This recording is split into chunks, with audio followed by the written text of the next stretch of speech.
Hundreds of cash-strapped contestants accept an invitation to compete in children's games for a tempting prize, but the stakes are deadly.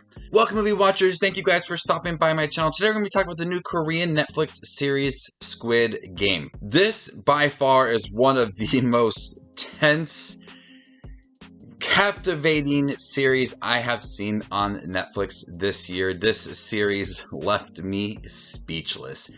About 456 players enter this game. These contestants compete for a cash prize, and all of these contestants have one thing in common. They are in debt. And we meet a character in the beginning of the series named Sung Ji-hun, who needs money, and people are after him. He's trying to earn money to celebrate his daughter's birthday. Then he is approached to compete in these games, and they think that it's just all friendly games like red light, green light, and tug of war, but these have deadly consequences. And throughout these 6 games, these characters are picked off one by one if they don't complete the game.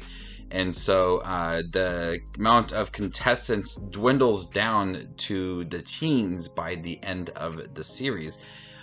This is a series where throughout the 9 episodes, and some are almost an hour, throughout these episodes, I'm more focused on the games rather than the story behind the series. And not that the story is captivating or engaging, it's just that the games are so intense that you are just so drawn into what is happening. With that first game of red light, green light, and then watching the characters' reactions to what has happened if you don't stop on red light, and watching these players try to be strategic about all of the games is quite interesting. And I'm so happy that they just aren't, a couple minutes here and there of the games. They dedicate a lot of time to these games, and that's able to just really provide that sense of intensity to it, and watching these players be strategic and try to form relationships throughout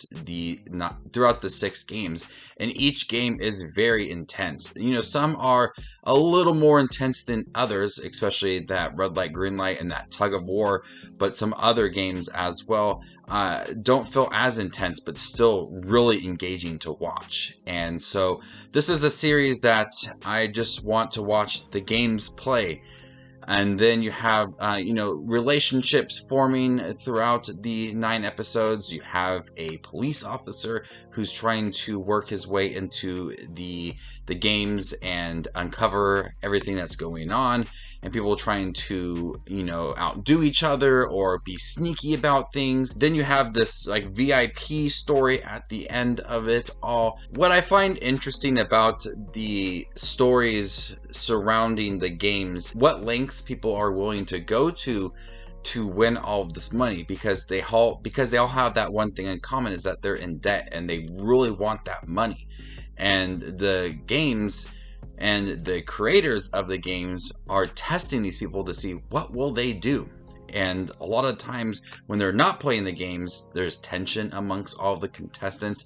There is fighting, and it really adds a lot to the story. And when there is that downtime, when they're not playing those games, it's utilizing its time very well and still working in that sense of urgency and what people will do within that the downtime of the series, and offering different relationships, different storylines that sometimes I'm just not as invested in as other things.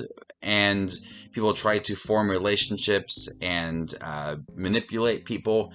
There's a lot going on within 9 episodes, and each episode's almost like an hour long, so it's a little bit of a lengthy series. But I promise, those games, red light, green light, tug of war, there's one with like a glass bridge, all of it is just some of the most tense, horrifying, gut-wrenching, focused on the TV things I have seen this year. If you were watching the series at home and maybe you were cleaning up when you were watching it, it'd be something that you would stop what you were doing and just glue your eyes to the screen. That's what this series did. when they had those games. And I was so happy that it just wasn't like a few minutes. It took up like a good chunk of each episode. And so I was really happy with that. So Squid Game, you know, part of it I wasn't as invested in. It's one of those series that I want more of the games and less of the human interactions and the stories behind it all. But when they did have those stories, it was very important because they did translate into the games. You know, the relationships that we're forming, how people are manipulative, and what is happening behind the scenes. And it does flow nicely into hopefully a second season and possibly more games. So this was a lot of fun, and that mystery of why are they creating these games? What's the purpose of it all? Is it just for entertainment and here's all the money? That mystery of it all also is what kept me interested in watching the series. So Squid Game, you need to check it out. You could watch it with subtitles, or you could watch it dub. It's still a really, really interesting show that I want to just completely binge.